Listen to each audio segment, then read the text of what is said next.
हरिः ओम। मूकं करोति वाचालं पंगुं लंघयते गिरिं यत्कृपातमहं वन्दे परमानन्दमाधवं कृष्णं वन्दे जगद्गुरुं विष्णुं वन्दे जगद्गुरुं।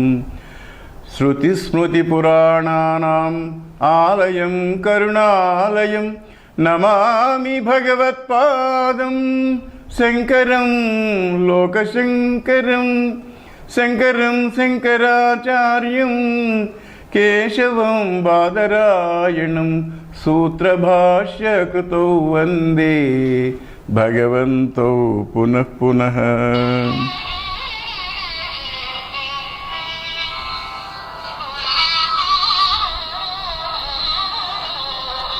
यस्मिन् सर्वं यतः सर्वं यः सर्वं सर्वतश्च यः यश्च सर्वमयो नित्यं तस्मै श्री ब्रह्मणे नमः। तस्मै श्री ब्रह्मणे नमः।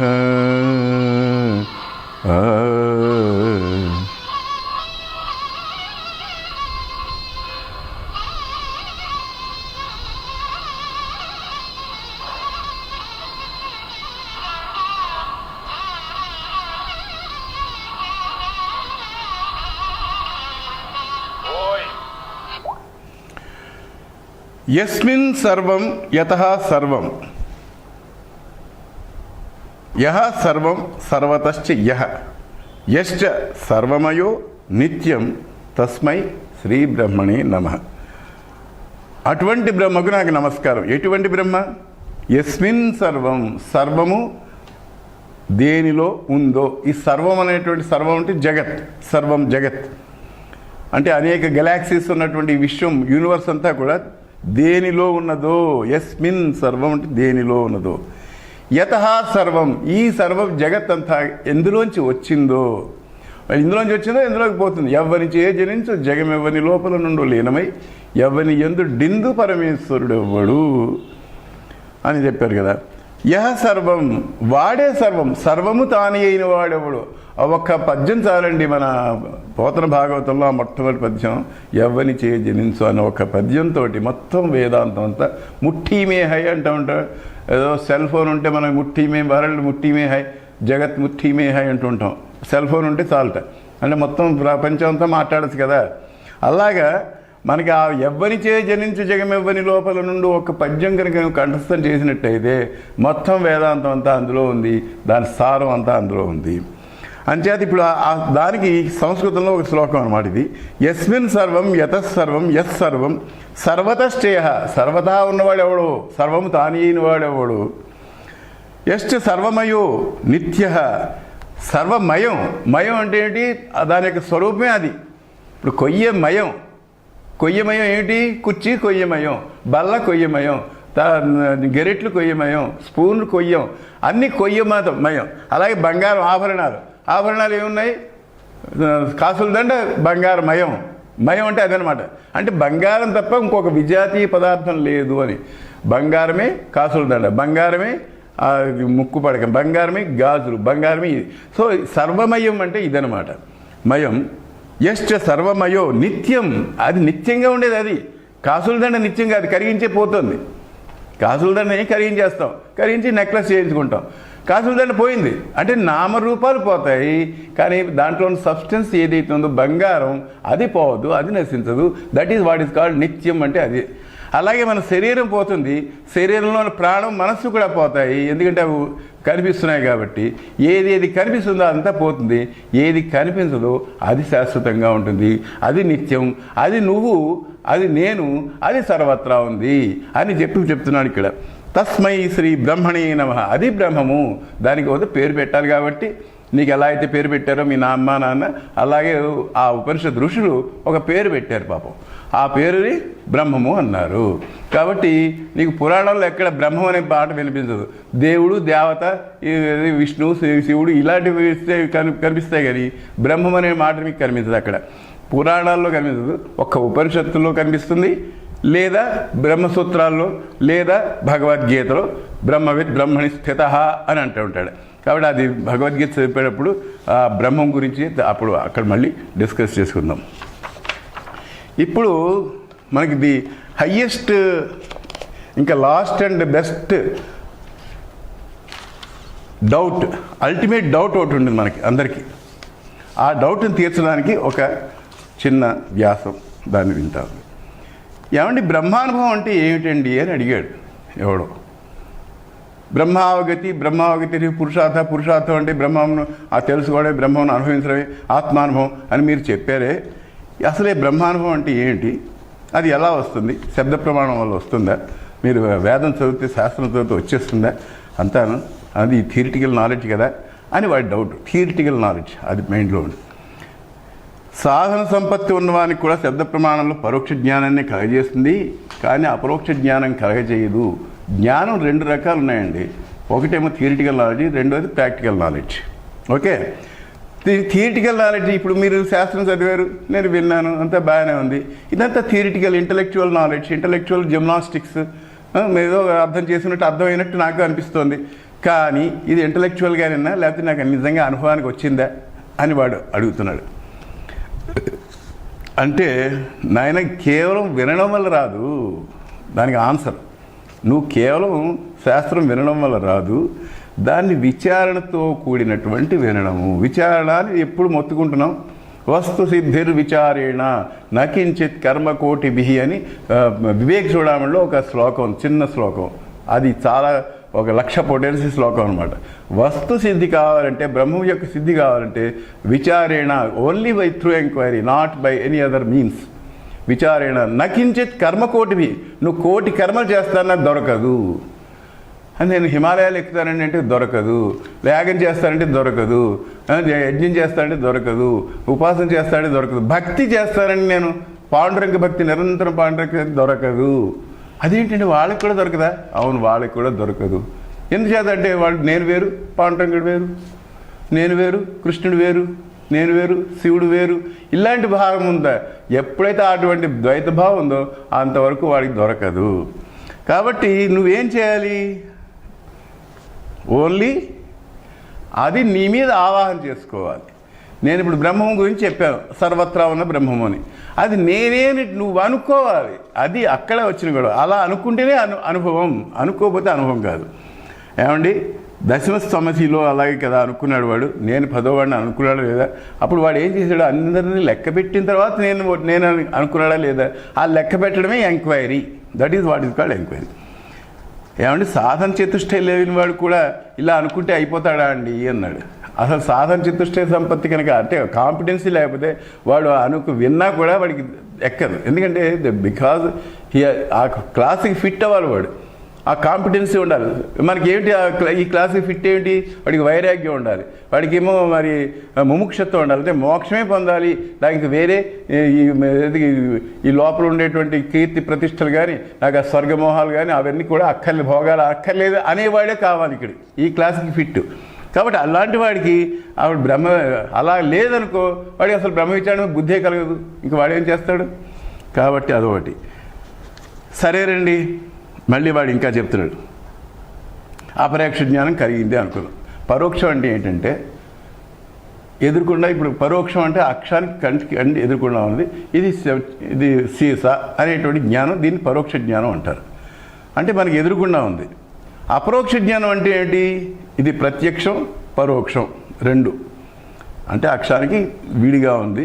అక్షానికి అంటే అక్షరం అంటే మొత్తం జ్ఞానేంద్రియాలన్నీ కలిపి, దీనికి విడిగా ఉన్నదాన్ని మనం పరోక్ష జ్ఞానం అని అంటున్నాం, తెలుసుకుంటున్నాం. అంటే ఆ ఇన్ఫర్మేషన్ పోగు చేసుకుంటున్నాం. అపరోక్ష జ్ఞానం అంటే ఏమిటి తెలుసా? ఈ తెలుసుకునేటువంటి ఏ ఉన్నాయో ఇంద్రియాలు, ఈ ఇంద్రియాలకి వెనకాల ఉన్న జ్ఞానం అపరోక్ష జ్ఞానం. వస్తువు అది ఎప్పుడు ఉంటుంది. దానివల్ల ఈ ప్రత్యక్ష జ్ఞానం కలుగుతోంది నీకు. అపరోక్ష జ్ఞానం వల్ల నీకు ప్రత్యక్ష జ్ఞానం కలుగుతుంది. అపరోక్ష జ్ఞానం వల్ల నీకు మైండ్ పనిచేసి అనుమాన ప్రమాణం జరుగుతుంది, అనుమాన జ్ఞానం కలుగుతుంది, ఇన్ఫ్లుయెన్స్ చేస్తున్నావు. అసలు లోపల ఉండి కేన ఈషితం మనహ, ఈ మనస్సుని ఎవరు ప్రేరేపిస్తున్నారు? వాడు అసలు అపరోక్షం, వాడు వస్తువు. అంచేత ఆ వస్తువు గురించిన జ్ఞానం అపరోక్ష జ్ఞానం. ఇప్పుడు గ్లాసుల గురించి జ్ఞానం, గ్లాసు జ్ఞానం అని ఎలా అంటున్నామో, ఆ వస్తువు అక్కడ అపరోక్షం. అంతేగాని అపరోక్ష జ్ఞానం అంటే ఎక్కడో వేరే చోట ఉంది అని అనుకోవద్దు. ఆ వస్తువు అపరోక్షం. అపరోక్షం అంటే ఏంటి? తానే అయి ఉన్నది అని అర్థం. ఆ పరోక్షం కానిది అపరోక్షం అండి. పరోక్షం కాకూడదు, అది ప్రత్యక్షం కాకూడదు. పరోక్షం అంటే ఏంటంటే ఎక్కడో హిమాలయం ఉంది, ఎక్కడో అమెరికాలో న్యూయార్క్ ఉంది, అది పరోక్షం. అంటే మనకి వెళ్ళినా కూడా మనకు తెలియదు, ఎవడో వెళ్ళి వచ్చిన వాడు చూసి చెప్పాడు న్యూయార్క్ ఉందని, పరోక్ష జ్ఞానం అది. మనకు ప్రత్యక్ష జ్ఞానం ఏంటంటే ఇక్కడ గ్లాస్ ఉందని నాకు తెలుసు, ఇప్పుడు నాకు ఎదురుకుండా కనిపిస్తుంది. కాబట్టి ఇది ప్రత్యక్షం, పరోక్షం రెండు. ఈ రెండు కాకుండా అపరోక్ష జ్ఞానం అంటే తాను యొక్క జ్ఞానాన్ని గురించి చెప్పింది, దాన్ని అపరోక్ష జ్ఞానం అంటారు. కాబట్టి అపరోక్ష జ్ఞానం మళ్ళీ వాడికి ఇంకేంటంటే, అపరోక్ష జ్ఞానం కలిగిందండి నాకు, మీరు చెప్పారు కదా అహం బ్రహ్మాస్మి అనుకున్నారని. ఇలా అనుకుంటే చాలండి, ఇంకేమైనా దాన్ని మెడిటేషన్ చేయాలంటే, దాన్ని సాగి తీయాలండి అంటే అది అంటే దానికి సమాధానం చెప్తున్నారు. మీరు ఇందాక చెప్పారు కదండి, అపరోక్ష జ్ఞానం కలిగేంత వరకు మీరు నిధిధ్యాసన చెయ్యాలి, మెడిటేషన్ చెయ్యాలి అని చెప్పారు. అంటే ఎలాగండి అంటే దానికి గురించి సజాతీయ ప్రత్యయ ప్రవాహీకరణం అని, సజాతీయ ప్రత్యయాలని ప్రవాహీకరణం చేస్తూ పోవడం నిధిధ్యాసన. ఇది మా యొక్క అద్వైత వేదాంతంలోని మెడిటేషన్ యొక్క డెఫినేషన్. ఇది తక్కిన వాటికి దీనికి తేడా ఉంది, తక్కిన డెఫినేషన్స్, తక్కిన ధ్యాన యోగాలకి తేడా ఉంది. ఈ ధ్యాన యోగం అంటే ఆ పరమాత్మ యొక్క అంతఃకరణ వృత్తుల యొక్క ప్రవాహీకరణాన్ని ధ్యానం అంటారు ఇక్కడ. అది ఆవృత్తి కావాలి అని చెప్పారు కదండి. అంటే నిజమేనైనా ఎప్పటిదాకాను? ఇప్పుడు నువ్వు వడ్లు దంచుతున్నావు, బియ్యం అయ్యేదాకా దంచమన్నాం, కానీ బియ్యం అయిన తర్వాత కూడా వడ్లు దంచమని ఎవడైనా అంటాడా? అలాగే నీకు అపరోక్ష అనుభవం నీకు తృప్తి కలిగిందా లేదా? ముందర నాకు తృప్తి అయిందండి, ఇంక నేనేం చేయక్కర్లేదు. అది ఆ తృప్తి వచ్చేదాకా నువ్వు చేయాల్సిందే అని. ఆవృత్తి కావాలి అన్నారు రైటే. బ్రహ్మసూత్ర భాష్యంలో ఆవృత్తి రసకృత ఉపదేశాత్ అని ఒక 3వ అధ్యాయంలో మొదటి సూత్రం, ఆవృత్తి అసకృత్ ఉపదేశాలు. చాలాసార్లు చెప్పాం, ఆవృత్తి చేయండి, ఆవృత్తి చేయండి, అభ్యాసం చేయండి, అభ్యాసం చేయండి అందరూ చెప్తారు. అభ్యాసం చేయి, ప్రాక్టీస్ చేయి. అవును నిజమే, ప్రాక్టీస్ చేయాలి. ఎంతవరకును? నీకు దృఢమైన అపరోక్ష జ్ఞానం కలిగిందా? దృఢంగా కలిగిందా? నేను కలలో లేచి ఆడినా కూడా నేను ఫలానా బ్రహ్మాస్మి అని చెప్పగలవా? అంతవరకు నువ్వు ఆవృత్తి చెయ్యి. ఒడ్లు దంచడం ఎంతవరకు దంచు అంటే ఆ గింజ, ఆ బియ్యం గింజ బయటపడేదాకా, ఆ పొట్టు పోయేదాకా. అలాగే ఇక్కడ కూడా నీకు ప్రతిబంధాలు ఉంటాయి. అంటే ప్రపంచంలో తిరుగుతున్నావు కాబట్టి అనేక రకమైనటువంటి ప్రాపంచిక వ్యావహారిక వృత్తులు ఉంటాయి, అంటే ఆలోచనలు ఉంటాయి. ఈ ఆలోచనలన్నీ పోయి నీకు నేనే బ్రహ్మం అనేటువంటి ఆలోచన స్థిరంగా నిలవడానికి కొంచెం ప్రాక్టీస్ చేయాలి, తప్పదు. అయితే ఆ ప్రాక్టీస్ ఎలా చేయాలంటే మళ్ళీ వేరే రకంగా కాదు, మళ్ళీ మాటిమాటికి దీన్ని శ్రవణం చేయడం, మాటిమాటికి దీన్ని వినడం. అదే తత్వమసి వాక్యాన్ని వింటూ ఉండాలి, తత్వమసిని విచారణ చేస్తూ ఉండాలి. ఇదే, ఇంకో వేరే ప్రాక్టీస్ మా దగ్గర ఇంకేం లేదు. మా కొట్లో ఒక్కటే దొరుకుతుంది, అది బంగారం తప్ప ఇంకేమీ లేదు. అయితే అండి, ఇంకా నిత్య అపరోక్షమైన జ్ఞానం దాన్ని తెలుసుకోవడానికి ఇంకా వెళ్ళి మనకి అంతఃకరణ వృత్తి ఎందుకండి అని అడిగాడు వాడు. నాయన, అంతఃకరణ వృత్తి ఎందుకోసం అంటే, ఇప్పుడు ఒక కాగితం ఉంది, ఆ కాగితాన్ని ఎండలో పెట్టాం. ఎండలో పెట్టే సూర్యుడు పెద్ద శక్తి గలవాడు కదా, సూర్యుడు హీట్, బ్రహ్మాండమైన హీట్ గలవాడు కదా.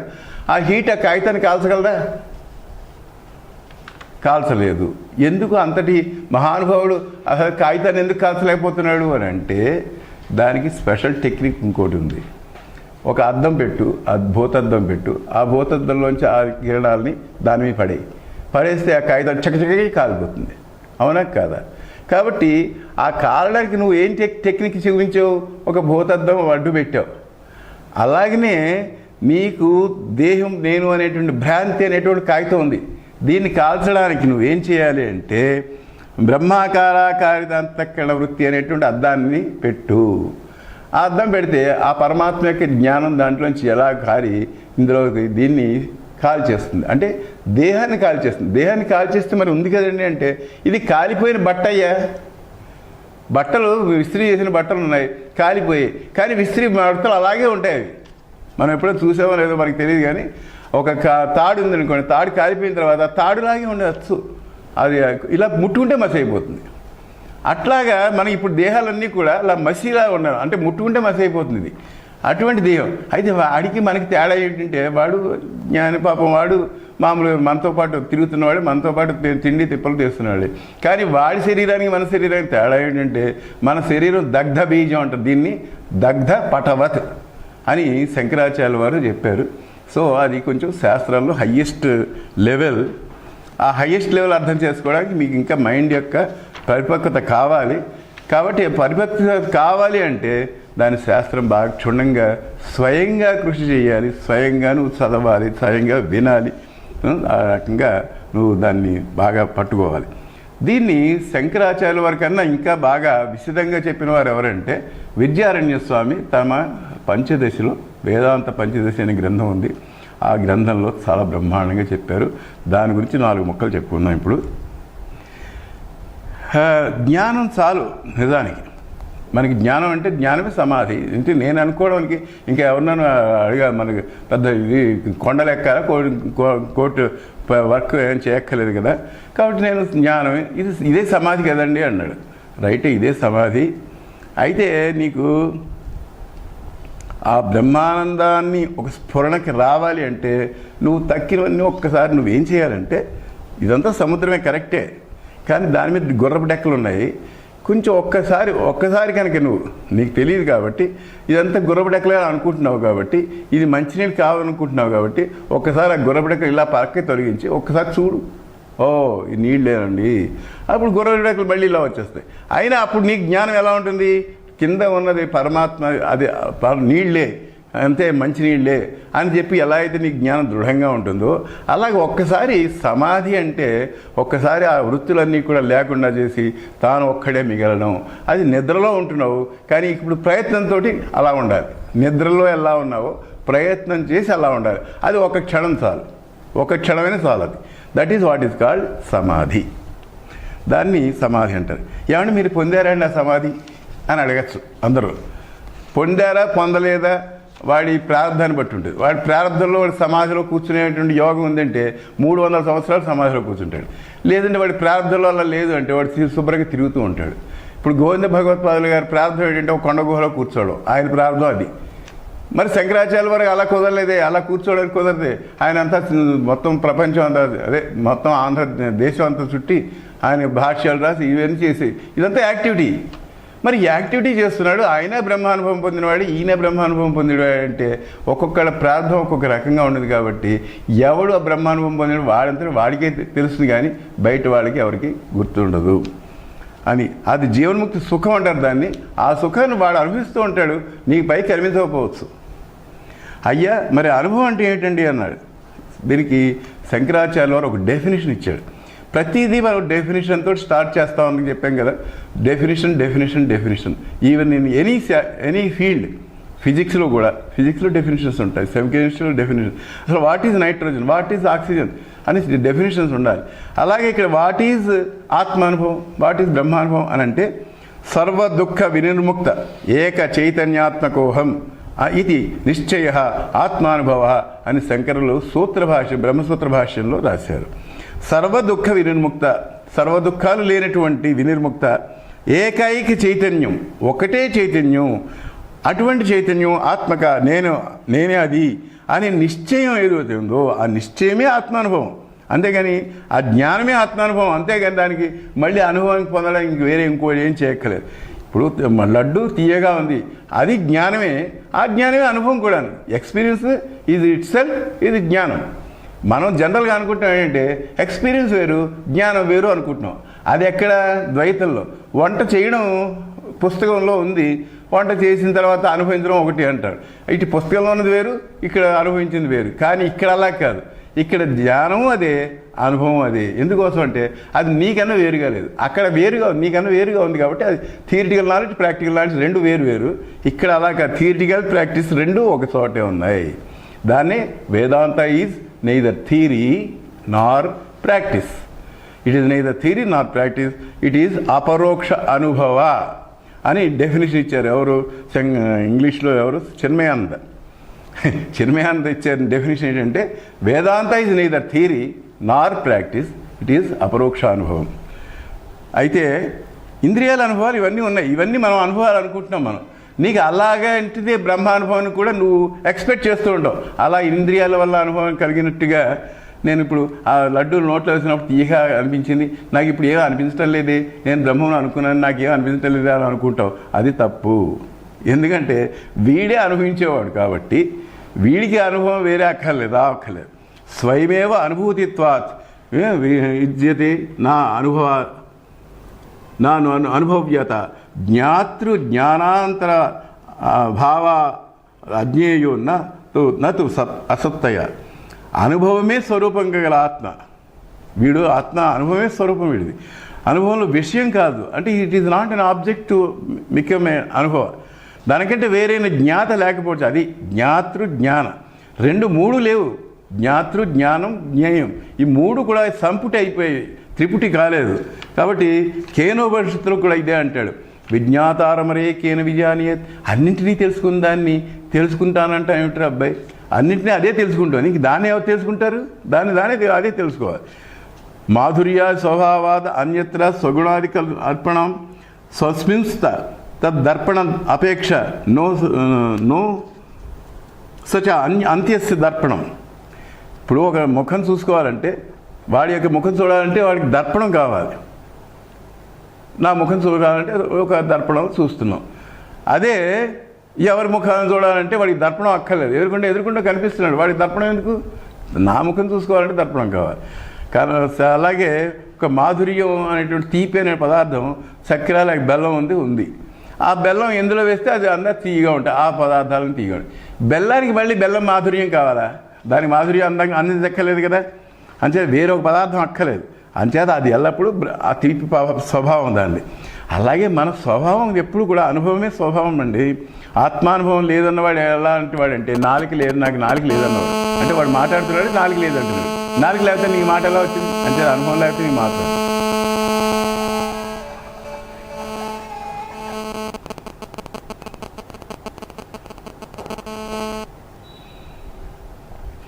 అయ్యా మీరు జగత్ మిథ్య అని చెప్పారే, అది ఎలా ఉందంటే నా మాత గొడ్రాలు, నాకు నాలుక లేదు అన్నట్లుంది. ఒక మూల జగత్తులో వ్యవహరిస్తూ ఇదంతా మిథ్య అంటారు ఏంటి? వాడికి ఇంకో సందేహం వచ్చింది. ఏమంటే ఇదంతా మిథ్య అంటున్నారు, లేదంటున్నారు. మిథ్య అంటే లేదని కాదయ్యా, కనిపించేది సత్యం కాదు అని అర్థం, అంతేగాని మీది లేదంటలేదు. లేకపోతే అలా ఇప్పుడు నీళ్లు తాగుతున్నావు, లేదంటే తాగుతున్నావు, నువ్వు నీళ్లు ఉందనే తాగుతున్నావు, కానీ సత్యం కాదు అంటే పారమార్థిక సత్యం కాదు, ఎప్పుడూ ఉండేది కాదు. అది ఎప్పుడు మన వ్యవహారంలో ఉండేది. అంచేత వాచారంభణం వికారం నామధేయం వృత్తికేత్యవ సత్యం. ఇప్పుడు ఘటం ఉంది, ఒక కొండ ఉంది, కొండతోటి మనం నీళ్లు తెచ్చుకుంటున్నాం.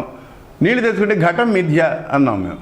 ఘటం మిథ్య అంటే ఏంటి? ఘటం యొక్క ఆకారం మిథ్య, ఘటం యొక్క రూపం, నామం రూపం, దానికి ఒక పేరు పెట్టావు, దానికి ఒక రూపం ఇచ్చావు. ఈ రెండు మిథ్య. మరి ఏంటి సత్యం? అందులో ఉన్న మట్టి సత్యం. మేము మట్టి సత్యం అని చెప్పాము, అంత మాత్రం చేత ఘటంతో ఆ కొండతో నీళ్ళు తెచ్చుకురావద్దు అని చెప్పాము మేము. లేదు కదా, ఘటంతో నీళ్ళు తెచ్చుకో, ఎవడొద్దున్నాడు, కానీ ఘటం అంతా కూడా మట్టి అని తెలుసుకో. అలాగే ఇదంతా బ్రహ్మమని తెలుసుకో, కానీ వ్యవహారం చెయ్యి. ఇది సమన్వయం కాక కొరుకుడు పడక ఎవరికీను వేదాంతాలంతా కూడా ఏదో వాచా వేదాంతం అండి, వాళ్ళకి ఏం తెలియదు, వాళ్ళంతా పెద్ద అనుభవం లేదు వాళ్ళకి అని అనేవాళ్ళు చాలామంది ఉన్నారు. వాళ్ళు ముఖ్యంగా ఉపాసకులు ఇలా అంటుంటారు, మీకు ఏం జ్ఞానం ఉందండి, మాకు చూడండి, మాకు ఇక్కడ జ్యోతి కనిపిస్తుంది, మాకు ఇక శబ్దాలు వినిపిస్తూ ఉంటాయి అని. ఇవంతా యోగానుభవాలన్నీ కూడా వాళ్ళకి అనుభవం. నువ్వు అనుభవించేదంతా కూడా ఆబ్జెక్టివ్ వరల్డ్. సబ్జెక్ట్ ఎప్పుడు అనుభవం కాదు, సబ్జెక్టుతో అనుభవం ఉండదు. కాబట్టి అది వాళ్ళ డిస్టింక్షన్ తెలుసుకోక ఇలా చేస్తున్నారు. అంచేత అద్వైత క్షేత్రంలో జ్ఞానమే అనుభవం, ఇది డిక్లరేషన్. కాబట్టి ద్వైత క్షేత్రంలో జ్ఞానం వేరు, అనుభవం వేరు, ఓకే, మేము ఒప్పుకుంటాం. అలాగే హిమాలయాన్ని చూడడం వేరు, కానీ అక్కడ చూసేది హిమాలయమే, చూడబడేది హిమాలయమే, అనగా చూసేది ఆత్మే, చూడబడేది ఆత్మే. ఆత్మాచ బ్రహ్మ, ఓం తత్సత్. ఏమంటే మోక్షం అంటే ఏంటండి అని అడిగాడు ఆవిడ. అజ్ఞానం నివృత్తి అవ్వడమా లేక బ్రహ్మభావంలో ఉండడమా? అజ్ఞాన నివృత్తే మోక్షం అంటారా? అది కుదరదు. అజ్ఞానమే కల్పితం అని మీరు చెప్తున్నారు కదా, కాబట్టి అజ్ఞాన నివృత్తి కూడా కల్పితమే. కల్పితమైన అనిత్యమైన దాని చేత నిత్యమైనటువంటి మోక్షం ఎలా సంభవిస్తుంది? రెండూ కూడా తప్పు. బ్రహ్మభావం పోని మోక్షం అంటావా? అది అనాది నుంచి ఉంది, నిత్యసిద్ధం, దానికి ఇంక పొందేది ఏమిటి, సాధించేది ఏమిటి? అంచేత నీవు చెప్పినటువంటి మోక్షం నిరూపించడం అసాధ్యం అనేటువంటి ఒక మంచి ప్రశ్న ఒక ఆయన వేశాడు. ఆ ప్రశ్నకి సమాధానం ఏంటంటే వేదాంత మతంలో బ్రహ్మభావం అనాదిగా ఉంది కాబట్టి మాకు అవిద్య నివృత్తియే మోక్షం. బ్రహ్మభావం నువ్వు పుట్టించేది కాదు, అది స్వతసిద్ధంగా ఉంది కాబట్టి బ్రహ్మము ఎప్పుడూ ఉంది, అది నువ్వే తెలుసుకోవడమే ఇప్పుడు అవిద్య. నీకేమిటంటే అవిద్య ఏంటి? నేను బ్రహ్మం కాదు అని అనుకుంటున్నావు. ఇప్పుడు నువ్వు బ్రహ్మమే అని చెప్తున్నావు, అంతే. అవిద్య నివృత్తి మాత్రమే మోక్షం, అంతేగాని బ్రహ్మాన్ని పుట్టించడం కాదు. అంచేత బ్రహ్మ కన్నా భిన్నంగా ఇంకా ఏం లేదు కాబట్టి అహం బ్రహ్మాస్మి జ్ఞానం వల్ల మోక్షం ఏం పుట్టదు, అది మేనిఫెస్ట్ అవుతుంది. ఓహో నేనే బ్రహ్మనా అనేటువంటిది ఒక భావం మేనిఫెస్ట్ అయింది.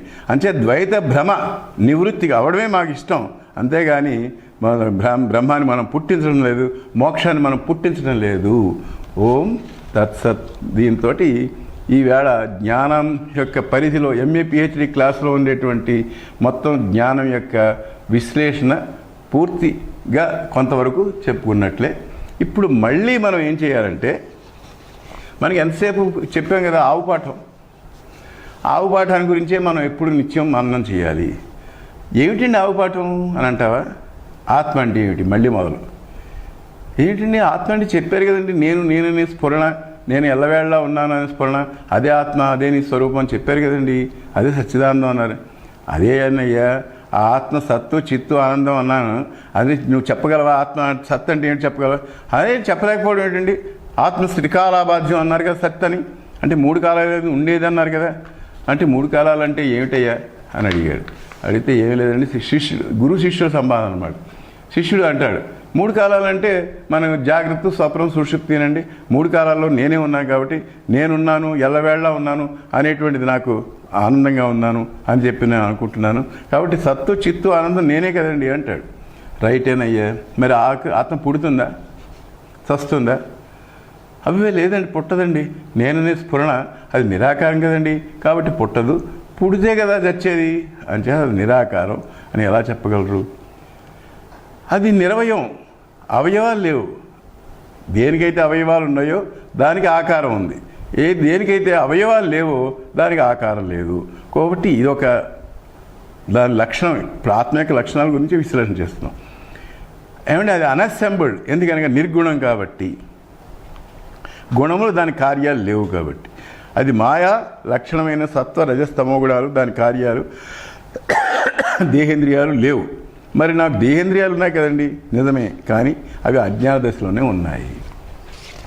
దీన్ని మనం ఒకసారి బోర్డు మీద చూపిస్తాం. ఓకే అయ్యా,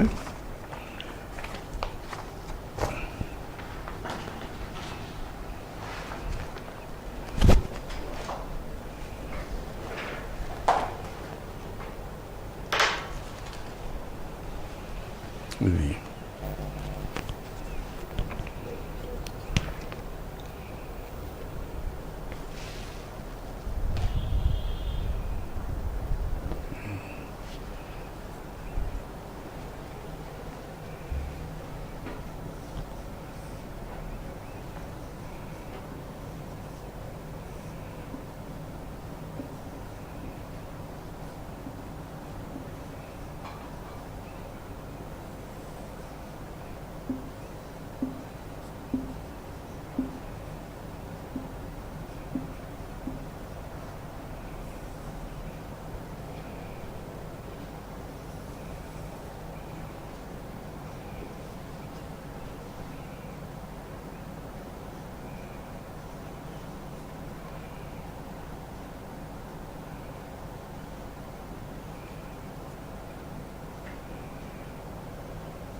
ఆత్మ సత్, త్రికాల అబాధ్యం.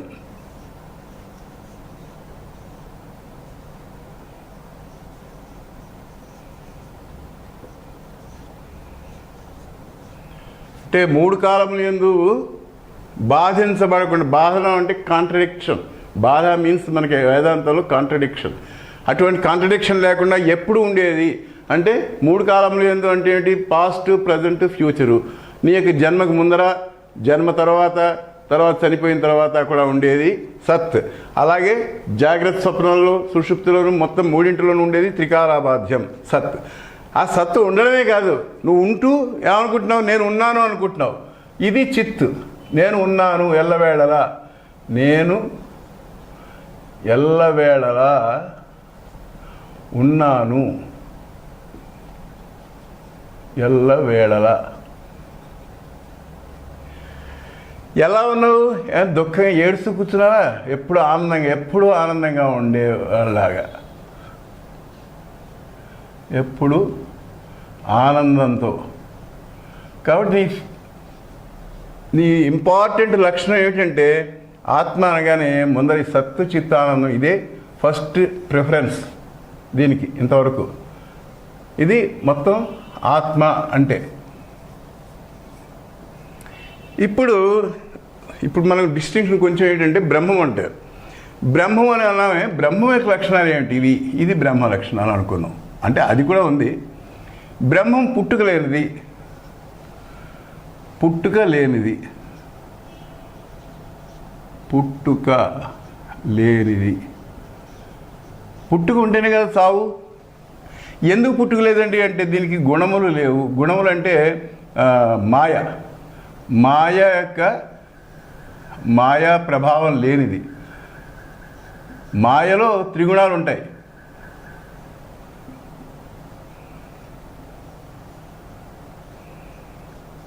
ఎందుకంటే ఇది బ్రహ్మం మాయకి అతీతం కాబట్టి మాయగా లేదు. నిరాకారం. ఎందుకు నిర్గుణం అండి అంటే దానికి ఆకారం లేదు, నిరాకారం. అయితే నిరాకారం ఆకాశం కూడా ఉందండి అంటే ఆకాశానికి స్ఫురణ లేదు. ఆకాశం స్ఫురణ లేదు. స్ఫురణ ఉన్న ఆకాశం కావాలి మనకి. నిరాకారం, ఆకాశం నిరాకారమే కానీ ఆకాశానికి స్ఫురణ లేదు. This is one of the important concept. నిరాకారం రెండు ఉన్నాయి, ఒకటి బ్రహ్మము, రెండు ఆకాశం. ఇప్పుడు స్పేస్, దీనికి ఆకారం లేదు కానీ దీనికి స్ఫురణ, నేనున్నానే స్ఫురణ లేదు కాబట్టి అది బ్రహ్మం కాదు. ఇది బ్రహ్మం నుంచి వచ్చింది. ఇది ఆత్మన ఆకాశ సంభూత అని చెప్పి వస్తుంది, తర్వాత చెప్తాం. అది అంచేత ఆత్మ నుంచి ఆకాశం పుట్టింది అంటున్నాడు. ఏదైతే పుట్టిందో అది మళ్ళీ నశిస్తుంది, అంటే ఆకాశం కూడా నశిస్తుంది. ఓకే. నిరంజనం. ఏది నిరాకారం అది ఎప్పుడు దేనికి అంటదు. అంజనం అంటే అంటడం, దేనికి అంటదు. అంటే నువ్వేమనుకుంటున్నావు? ఇప్పుడు నీకు కర్మఫలాలు అంటే అనుకుంటున్నావు కదా, నాకు కర్మఫలాలు అంటే ఈ కర్మఫలాలు నేను అనుభవించాలి అనే ఒక నోషన్ ఉంది కదా. నీకు కర్మఫలాలు అంటవు రా అన్నాడు. అంటావు అంటే అబ్బా నాకు కర్మఫలాలు లేవా, అయితే ఇంక నేను బాడీ ఎందుకు తీసుకోవడం? తీసుకోక్కర్లేదు. అయితే ఇప్పుడు ఆల్రెడీ తీసేసుకున్నావు, నువ్వు చెక్ డ్రా చేసేసావు అనుభవించాలని తెచ్చినట్టు. కానీ నువ్వు ఇంకా అక్కడ పెట్టావు కదా బ్యాలెన్స్, ఆ కర్మలు అన్నీ పటాపంచలు అయిపోతాయి. ఈ జ్ఞానం కలిగితే, నిరంజనం అనే జ్ఞానం, నువ్వు నిరంజనం అనేటువంటి జ్ఞానం నీకు కలగాలి. అంచేత బ్రహ్మను కలగడం కాదు, నాకు కలగాలి. నిరాకారం, నిరంజనం.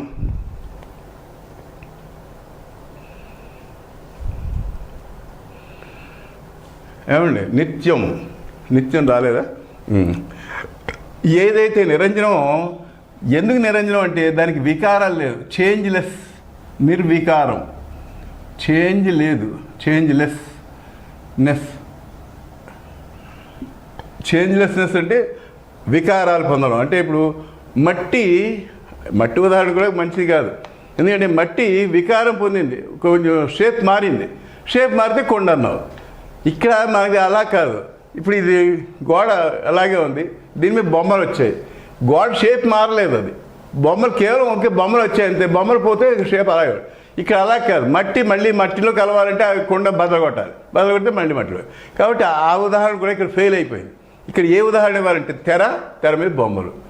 తెర మీద బొమ్మలు ఉన్నాయా లేవా? ఉన్నాయి. కానీ ఉన్నాయి నిజమా? కాదు.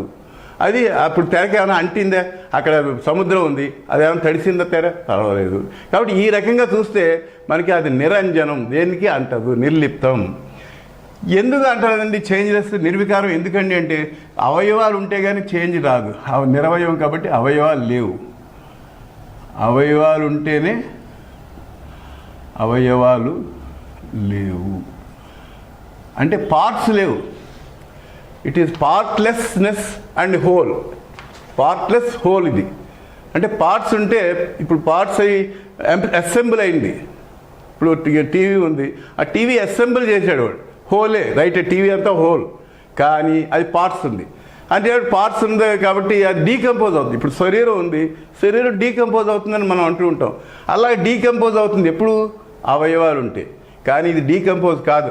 ఆత్మ డీకంపోజ్ ఎప్పుడు కాదు. బాడీ డీకంపోజ్ అవుతుంది కానీ ఆత్మ డీకంపోజ్ అవ్వదు. That is fundamental difference. అంచేత అవయవాలు ఉంటే డీకంపోజ్ అవుతుంది. కాబట్టి ఈ ఆకాశం కూడా అవయవాలు ఉన్నాయని తర్వాత చెప్తారు. అది చాలా హయ్యెస్ట్ ఇది. కాబట్టి ఈ రకంగా అన్టచ్డ్, ఇది అన్టచ్డ్ అంటే నిరంజనం అన్టచ్డ్.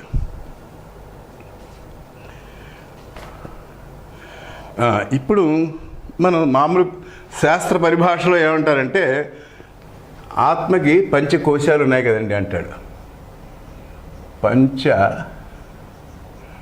కోశములు.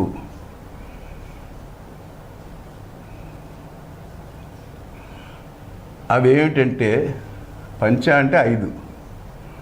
మామూలు కట్టుకునే పంచ కాదు, పంచ అంటే 5. పంచకోశములు. కోశము అంటే ఒక వర, కత్తి పెట్టడానికి ఒక వర ఉంటుంది, ఆ కత్తిని వరలో పెడతాం, అటువంటి కోశము అంటే అది. పంచకోశం అంటే 5 వరలు ఉన్నాయట మనలో. ఈ 5 వరల్లో ఉన్నటువంటి దాగి ఉన్నటువంటిది ఏది అంటే కత్తి. ఆ కత్తి ఎవరంటే ఆత్మ. ఏమిటంటే పంచకోశాలు? ఒకటి అన్నమయం, ఇక్కడ రాద్దాం, అన్నమయ, అన్నాజీ కాదు, అన్నమయ. అన్నమయ కోశం, అన్నాజీమయ, అన్నాజీ అన్నమయ కోశం కూడా. ఎందుకంటే పై కనిపించేది అన్నమయ కోశమే కదా, అన్నాజీ. అన్నమయ కోశం అంచే అన్నం వల్ల పెరిగినటువంటిది అన్నమయ కోశం అంటారు. దీన్ని అన్నంతో బయట నుంచి తీసుకున్నంతా కూడా మనకు అన్నమే. ఇప్పుడు మనం ఇంద్రియాలతో తీసుకుని ఇదంతా కూడా అన్నమే. ఇప్పుడు ఇంద్రియాలతోటి ఏం చేస్తున్నాం? రూపం చూస్తున్నాం, శబ్దం వింటున్నాం, ఇవన్నీ కూడా అన్నం అనమాట. అన్నం అహమన్నాదో అని చెప్పి వస్తూ ఉంటుంది. కాబట్టి అన్నమయ కోశం అంటే బాహ్యమైన స్థూల శరీరం. ఓకే, నెక్స్ట్ రెండోది అన్నమయం, ప్రాణమయం. నెక్స్ట్ మన లోపల ఉన్నది ఇంకొకటి ఏంటంటే ప్రాణమయం, ప్రాణమయ కోశం. అన్నమయం, ప్రాణమయం. ప్రాణం మనకి జస్ట్ కనిపిస్తుంది, అయితే త్రూ ఎక్సలేషన్ అండ్ ఇన్హలేషన్. యాక్చువల్గా ప్రాణం అంటే ఎక్సలేషన్ ఇన్హలేషనే కాదు, లోపల శక్తి ఉంటుంది, ప్రాణశక్తి, దట్ ఈజ్ లైఫ్ ఫోర్స్. దాని యొక్క దాని యొక్క ఆస్పెక్ట్స్ ఏమో ఇన్హలేషన్, ఎక్సలేషన్. కాబట్టి ప్రాణమయ కోశం అంటారు దీన్ని. ఓకే, రెండోది. మూడోది ఏంటంటే మనోమయం. ప్రాణం వేరు, మనస్సు వేరు. మీకు అర్థమైందా? ప్రాణమయం, మనోమయం. ప్రాణం ఏమో గుడ్డిది, దానికి చేతనత్వం లేదు.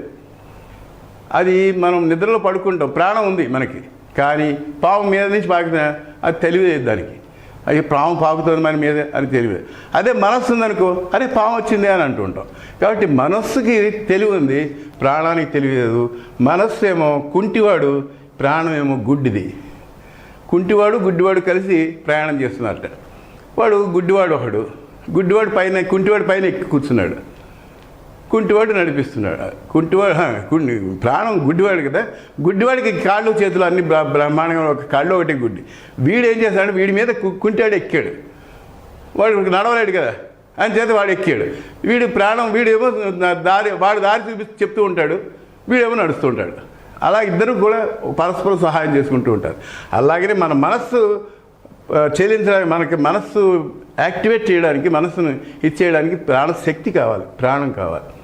ప్రాణం లేకపోతే నీకు సంకల్పం ఉన్నా కూడా ఈ చెయ్యి కదలాలంటే కదలదు, ప్రాణం లేదు కాబట్టి. ఇక్కడ అది ఇప్పుడు మన వీళ్ళెవరు ఇది వస్తుంది కదా రోగం, అది ఏం రోగం దాన్ని ఇది అంటారు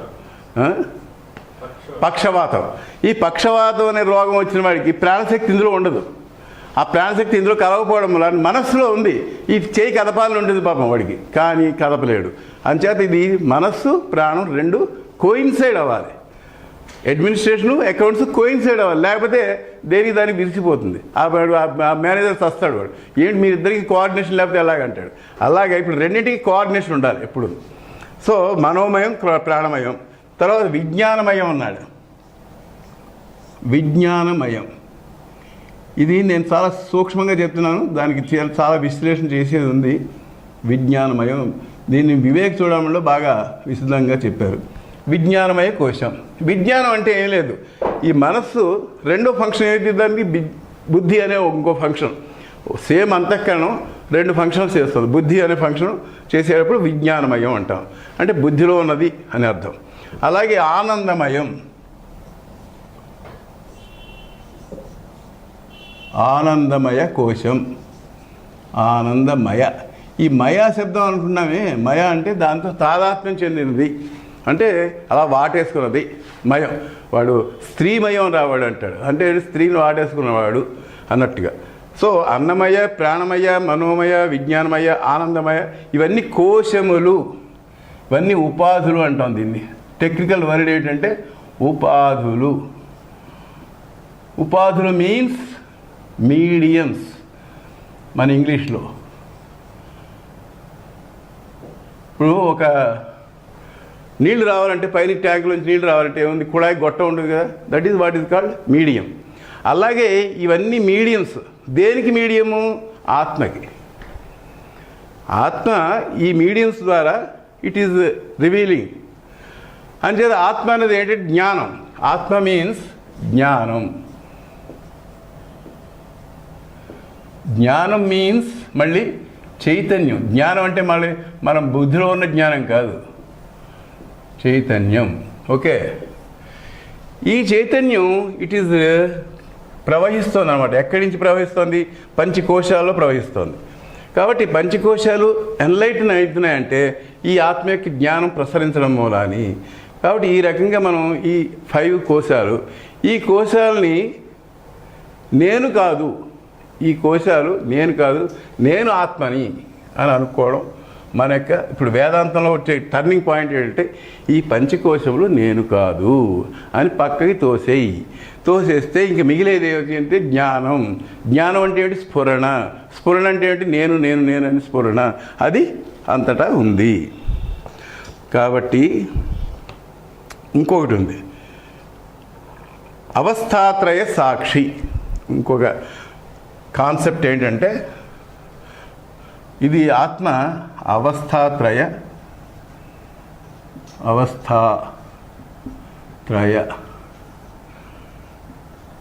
సాక్షి.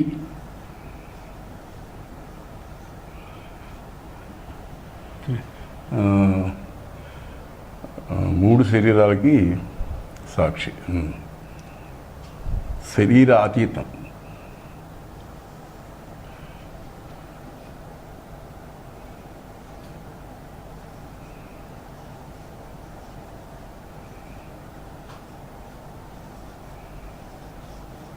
ఇది బాగా మీరు హైలైట్ చేయండి వాటిల్లో. ఇది చాలా ఇంపార్టెంట్ టేబుల్ ఇది. అవస్థాత్రయాలు. వాట్ ఈజ్ అవస్థాత్రయం అంటే జాగ్రత్త, కానీ వాళ్ళు తెలుస్తుందండి, అందరికీ తెలిసిందే కదా. జాగ్రత్త, స్వప్న, సుషుప్తి.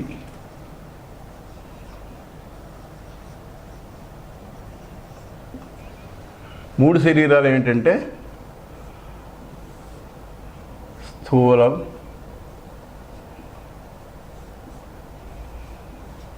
సూక్ష్మం, కారణం.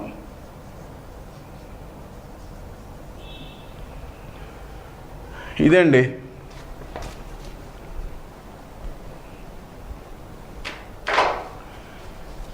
ఇప్పుడు పంచకోశములు అన్నమయ, ప్రాణమయ, మనోమయ, విజ్ఞానమయ, ఆనందమయ అని చెప్పాము. ఓకే, ఈ పంచకోశానికి అతీతం ఆత్మ. అలాగే అవస్థాత్రయం. అవస్థాత్రయం అంటే జాగ్రత్త అవస్థ అంటే ఏంటి? ఇప్పుడు మనం చేసేటువంటిదంతా కూడా పనులన్నీ కూడా జాగ్రత్త అవస్థ. This is what is called జాగ్రత్త. అంటే మైండ్ వికసించిన అవస్థని జాగ్రత్త అంటారు. అంటే పూర్తిగా వికసించిన. ఇప్పుడు చూడండి, ఫ్లవర్ ఉంటుంది, అది ఇంత మెల్లిమెల్లిగా వికసిస్తూ ఉంటుంది. అది పూర్తిగా వికసించినప్పుడు పద్మం అంటాం దాన్ని. అలాగా మైండ్ పూర్తిగా వికసిస్తే జాగ్రత్త అయింది. అదే కొంచెం వికసించినట్టుగా ఉన్నది అంటే స్వప్నం ఉంటుంది. ఇందులో కూడా జగత్తు కనిపిస్తుంది. ఇక్కడ జాగ్రత్తలో కూడా జగత్తు కనిపిస్తుంది, స్వప్నంలో కూడా జగత్తు కనిపిస్తుంది. అయితే మనకి జ్ఞాపకం ఉండదు, జాగ్రత్తలో వచ్చేప్పుడు జ్ఞాపకం ఉండదు.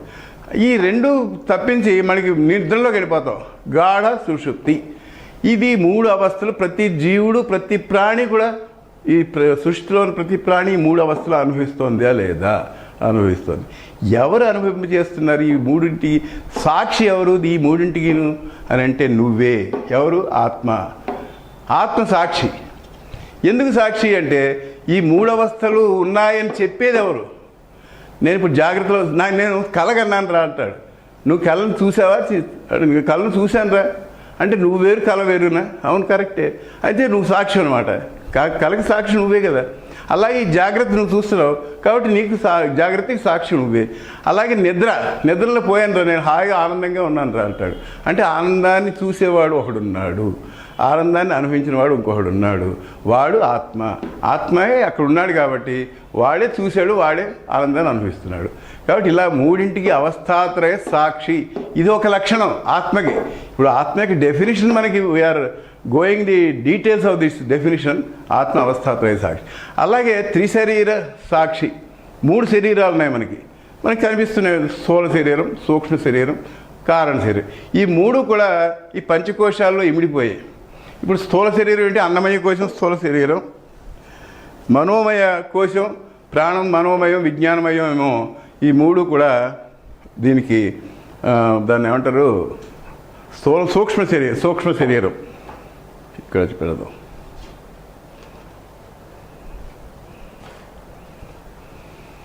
ఇది స్థూల శరీరం.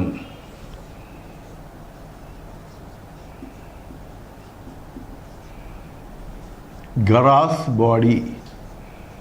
గ్రాస్ మనకి ఇంగ్లీష్లో చెప్తే ఇంకా బాగా అర్థం అవుతుంది. Gross body.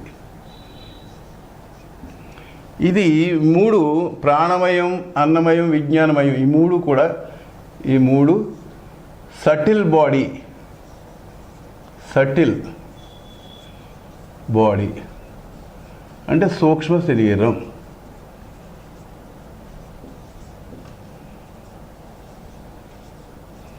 ఈ ఆనందమయ కోశం మాత్రం కారణ శరీరం. ఇక్కడి నుంచే కదా మనకు వచ్చింది, జాగ్రత్తలోకి వచ్చాం. కారణం అంటే ఈ రెండింటికి కూడా కారణం ఇది కారణ శరీరం.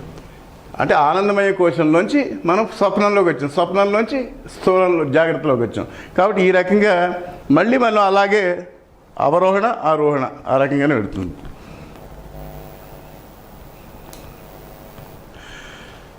ఈ రకంగా మనం విశ్లేషణ చేస్తే ఆత్మ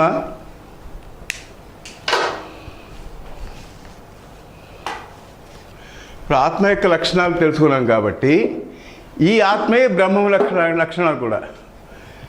ఎందుకండి అంటావా? బ్రహ్మమే ఆత్మ కాబట్టి. అంటే చైతన్యం. ఆత్మ అంటే ఏంటి? చైతన్యం. బ్రహ్మం కూడా చైతన్యమే.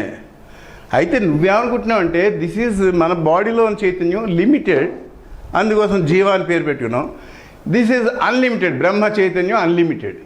కాబట్టి ఆత్మ కరెంట్, బాడీలో ఉన్న చైతన్యం. ఇదేమో పవర్ హౌస్లో ఉన్న కరెంట్ అనుకో. కాబట్టి ఈ రకంగా అదేమో అన్ని చోట్ల వెలుగుతోంది, ఇదేమో ఇక్కడ ఈ బాడీలోనే వెలుగుతోంది.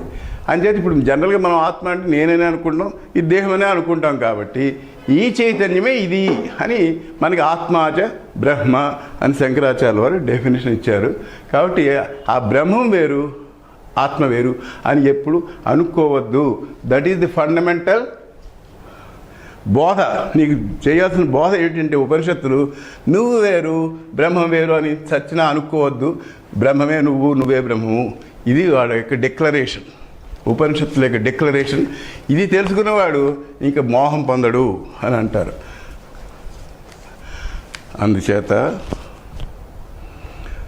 అందుచేత ఇప్పుడు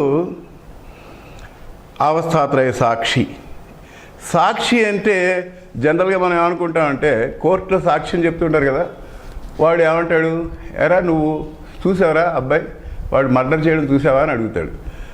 చూశానండి, నా కళ్ళతో చూశానండి, స్వయంగా నేను చూశానండి అంటాడు.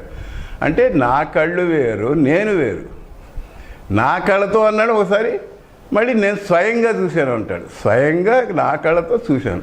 కాబట్టి స్వయం అంటే ఆత్మ, కళ్ళు అంటే దాని యొక్క ఇన్స్ట్రుమెంట్. కాబట్టి ఆత్మ స్వయంగా చూడలేదు, కానీ ఇన్స్ట్రుమెంట్ ద్వారా చూస్తుంది, అది సాక్షి. కాబట్టి ఈ ఇన్స్ట్రుమెంట్ అన్నీ కూడా దానికి అన్నింటికి సాక్షి ఎవరంటే మన యొక్క ఇంద్రియాలకి, మన శరీరానికి అన్నింటికి సాక్షి నేనే. అది అహమాత్మ సాక్షి. కేవల చిన్మాత్ర స్వరూప, కేవలం నేను చైతన్య స్వరూపాన్ని. నా ఉపాధి, నా జ్ఞానం, నాపి తత్కార్యం, కింటు నిత్య శుద్ధ బుద్ధ ముక్త సత్య పరమానంద అద్వయ బ్రహ్మైవాహమస్మి అని చెప్పి శంకరాచార్యుల వారు పంచీకరణం అనేటువంటి చిన్న గ్రంథంలో చక్కగా బ్రహ్మాండమైన విశ్లేషణ చేశారు. అసలు సమాధి అంటే ఎలా చెయ్యాలి, యోగుల సమాధికి మన జ్ఞాన సమాధికి తేడా ఉంది. ఆ సమాధి గురించి చక్కగా చేస్తాను, అది ఇంకొక క్లాస్లో మళ్ళీ మనం దాని గురించి విశ్లేషణ చేయొచ్చు. కాబట్టి ఇప్పుడు మనం తేలింది ఏమిటంటే ఆత్మ సత్యం, జ్ఞానం అనంతం, ఆనందం. సత్యం, జ్ఞానం, అనంతం, సత్తు, చిత్తు, ఆనందం, బ్రహ్మ, నిత్య శుద్ధ బుద్ధ ముక్త స్వరూపం, ఏకం ఒకటే ఉంది, విమలం అది, దానికి మలం అంటే అశుద్ధం ఏం లేదు, దానికి అంటుకోలేదు, కర్మలేక మలం దానికి అంటుకోదు. అద్వయం అది రెండవది లేనిది, ఏకం ఏవా అద్వయం బ్రహ్మ, నాట్ టూ, వన్ ఓన్లీ. అసంగం, it is not entangled with anything, though it is seen as entangled, though it is seen అంటాడు. ఎందుకోసం అంటే ఇదేమో చైతన్యం, ఇదేమో జడం, రెండింటికి కలపం ఎలా కలుస్తాయి? రెండు కలవు. ఆకాశం వస్తువు రెండు కలిసినట్టుగా కనిపిస్తుంది. ఆకాశం లేని వస్తువు లేదు, వస్తువు లేని ఆకాశం లేదు. కాబట్టి వస్తువు అన్నది సెపరేట్. సర్వసాక్షి, సర్వానికి సాక్షి అది. నిర్గుణం, గుణాలు లేవు దానికి. నిష్క్రియం, ఇంకొక పాయింట్, నిష్క్రియం అది రాశానో లేదు, దట్ ఈజ్ సెపరేట్ వన్. నిష్క్రియం అంటే అది ఏ క్రియ చెయ్యదు, దట్ ఈజ్ మోస్ట్ ఇంపార్టెంట్. నువ్వు ఏమనుకుంటున్నావు అంటే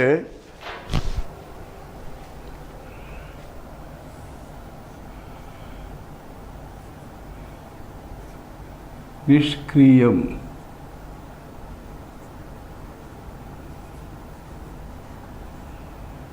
నో డ్యూటీస్, దానికి ఏ పని లేదు, దానికి ఏ పని పెట్టుకోదు. ఆత్మ నాహం కర్త కారయితాచ, నేను కర్తని కాదు కారయితని కాదు.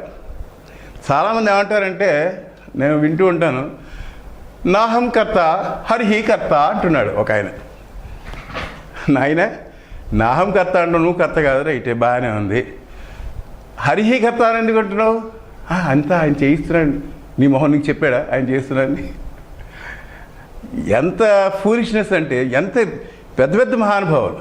నీ రీసెంట్గా నాకు ఎవరైతే భక్తి టీవీలో దానికి ప్రోత్సాహం ఇచ్చి, మీరు మీ పుస్తకాలు నేను చదివానని చెప్పి మొన్న బ్రాహ్మణ సమారాధనలో ఆయన ఎవరు, కాకనూరి సూర్యనారాయణమూర్తి గారిని చెప్పి వచ్చారు. వచ్చి ఆయన ఉపన్యాసం ఇస్తూ, ఇక్కడ ఈ సమావేశానికి రావడానికి నాకు ముఖ్య కారణం ఒక ఆయన ఉన్నారు, వాళ్ళేమో మనం పిలిచారు, నన్ను ఆహ్వానించారు, చాలా బాగుంది. కానీ ముఖ్య కారణం ఏమిటంటే, ఇక్కడ అన్నాజీరావు గారిని ఒక ఆయన ఉన్నారు, ఆయనేమో శంకర భాష్య మెరుపులు అని చెప్పి రాశారు. నేను చిన్న కార్డులో శంకర భాష్య మెరుపులు, అది రామకృష్ణ ప్రభులో అడ్వర్టైజ్మెంట్ చదివితే నేను చూసి దాన్ని పంపించండి అని చెప్పి ఒక చిన్న లెటర్ రాశాను, కార్డు. దానికేమో వారు ఒక డజన్ పుస్తకాలు పంపించారు. అవన్నీ చదివాను, బ్రహ్మాండంగా ఉన్నాయి, అంతా చాలా బ్రహ్మాండంగా ఉన్నాయి. అది నేను అప్పుడప్పుడు భక్తి టీవీ వాళ్ళతో ఇలాగ డిస్కస్ చేశాను, ఇలాంటి గ్రంథాలు రాశారు ఈయన అని చెప్పి. ఇప్పుడు వాళ్ళు ఏమో మళ్ళీ నెట్లో చూసి మళ్ళీ వారిని ఆహ్వానించి కోటి దీపోత్సవంలో ఇచ్చారు. అని చెప్తూ అంచేది అమ్ము అన్నాదిరావు అని చూడడానికి వచ్చాను నేను ఈ సభకి అని అన్నాడు ఆయన. అంటూ ఆయన ఏమంటాడంటే మామూలుగా ధోరణి, వాళ్ళ ఉపన్యాస ధోరణిలో వాళ్ళకి లోతు తెలియదు. నాహంకర్త హరిహీకర్త ఒక పుస్తకం రాశాడు ఒక ఆయన, నాహంకర్త హరిహీకర్త అని కదా, పెద్ద పెద్ద మేధావి. నేనంటాను నాహంకర్త అయినప్పుడు నువ్వే కర్త కానప్పుడు, జీవుడే కర్త కానప్పుడు పరమాత్మ కర్త ఎలా అవుతాడు? నీకే కర్తృత్వం లేదు, పరమాత్మకి ఎలా పోయి ఆట కడుతున్నావు నువ్వు? అందరినీ చూస్తుంటా, అందరు చేస్తుంటాడు అంటే అదేం కాదు. హరిహి కర్త కూడా తప్పు. నాహంకర్త అన్నావు, హరిహి కూడా అకర్తే. నకర్తృత్వం నకర్మాణి లోకస్య సృజతి ప్రభు. అసలు కర్త లేదు, కారణగీత లేదు, ఇదంతా లేదని ఆయన చెప్తుంటే భగవద్గీతలో మొత్తుకుంటుంటే నువ్వు పరమాత్మకి అంటగడుతున్నావు నీ కర్తృత్వాన్ని. అంటే అంతా ఆయన చేయిస్తున్నాడండి. కొంతమంది ముసలమ్మల వేదాంతం ఉంటారు దీన్ని, అంతా భగవంతుడే చేయిస్తున్నాడండి. నేనేం చేయటం లేదండి, నేనేం చేయటం లేదంట. నువ్వు ఎందుకు చేయటం లేదు? నీ మనసుతో నువ్వే చేస్తున్నావు, నీ స్వభావ సిద్ధంగా ఉండేటువంటి కోరికలతో చేస్తున్నావు. అంతా నువ్వు చేస్తూ పరమాత్మకి పెట్టేస్తున్నావు. పరమాత్మ అసలు ఏమీ చేయటం లేదు, నువ్వు మళ్ళీ పైగా పరమాత్మ చేయిస్తున్నాడు అంటున్నావు. ఆయన చేసేవాడు కాదు, చేయించేవాడు కాదు అని చెప్పి అసలు హయ్యెస్ట్ డిక్లరేషన్ ఏంటంటే ఎంఏ పిహెచ్డి క్లాస్లో అసలు ఎవడు ఏమీ చేయటం లేదు, నీ జీవుడికే కర్తృత్వం లేదు, పరమాత్మకి కర్తృత్వం ఎలా వస్తుంది అబ్బాయి అని చెప్పన్నాడు. అంచేత ఇదంతా అసలైన ఆత్మ అద్వైతాత్మ. ఇది అద్వైతాత్మయే బ్రహ్మం. అయితే ఇప్పుడు మనం వ్యవహారం చేసేది ఏమిటండి అని అడుగుతావా? ఇది నకిలీ ఆత్మ. కాబట్టి ఇది ఇంత డూప్లికేట్ సెల్ఫ్. దీన్నే మిథ్యాత్మ అని శంకరాచార్యుల వారు డెఫినేషన్ ఇచ్చారు. ఈ రకంగా డూప్లికేట్ సెల్ఫ్, ప్రతివాడు ఈ డూప్లికేట్ సెల్ఫ్ తోటి వ్యవహరిస్తున్నాడు. వ్యవహారం అనగానే డూప్లికేట్ సెల్ఫ్. అంచేత ఆత్మ ఎప్పుడు కూడా నిత్యం ముక్తం, అది ఎప్పుడు కూడా ముక్తి పొందే ఉంది. నువ్వు అనవసరంగా ముక్తి కోసం పాకులాడుతున్నావు. ఆత్మ ఎప్పుడు సత్యం, త్రికాలాబాధ్యం. అంచేత ఆత్మయే బ్రహ్మం. అది నిత్య దృక్స్వరూపం. అంటే ఏంటి? ఎల్లప్పుడూ చూసేదే కాదు, చూడబడేది కాదు. అది ఈ రకంగా నువ్వు బాగా అర్థం చేసుకోవాలి. అది సర్వగతం సర్వాంతరం. సర్వగతం అంటే అంతటా వ్యాపించింది, సర్వ అంతరం అంటే లోపల వెలుపల బహిరంధశ్చ భూతానాం అచరం చరమేవ సూక్ష్మత్వా తదవిజ్ఞేయం దూరస్థం శాంతి భగవద్గీతలో వస్తుంది. అది మళ్ళీ అప్పుడు చెప్పుకున్నప్పుడు దాన్ని వివరంగా చెప్పుకుందాం. ఆత్మ సర్వాంతరం అంటే ఇది, అంతరం అంటే లోపల ఉంది, బయట ఉంది. ఆత్మ సర్వాత్మకం అంటే అది తప్ప ఇంకోటి లేదు. దాని యొక్క ఇప్పుడు ఒక బంగారపు ఆభరణాల్లో బంగారం తప్ప ఇంకేం లేదు కదా. అలాగే బంగారం ఆభరణాలకి ఆత్మ బంగారం. సముద్రానికి సముద్రానికి ఆత్మ ఏంటి? జలం.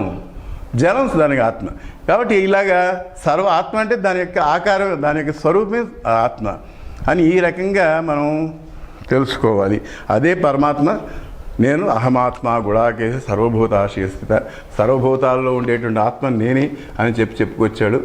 కాబట్టి ఈ రకంగా మనం ముందర ఆత్మను గురించి బాగా తెలుసుకోవాలి. ఆత్మయే వస్తువు. వస్తువు అంటే వాస్తవంగా ఉండేది వస్తువు.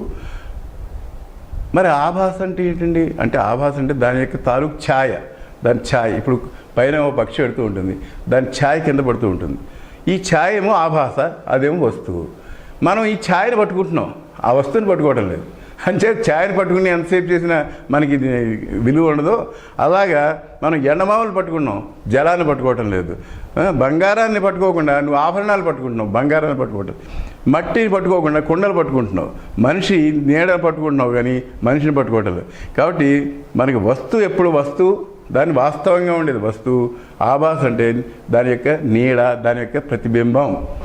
ఈ రకంగా ఇప్పుడు మనం చేసే వ్యవహారం అంతా, ఇప్పుడు నేను చేసేది కానీ మీరు చేసేది కానీ, ఇప్పుడు మీరు వింటున్నది కానీ నేను చెప్తున్నది కానీ, ఇదంతా కూడా నకిలీ ఆత్మ చేసేటువంటి పని. మరి ఇదేంటంటే నకిలీ ఆత్మ అంటున్నారు, మీరు ఆత్మ కాదా అండి అంటే, మనం నిజానికి ఆత్మ.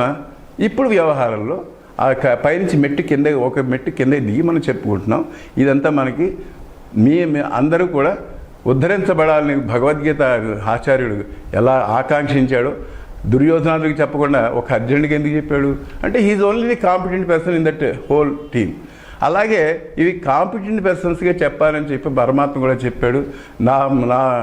ఇదంతే నా తపస్కాయ నా భక్తాయ కదాచన, భక్తులు కాని వారికి చెప్పొద్దు అన్నాడు. ఎందుకోసం వాళ్ళకి అర్థం కాదు.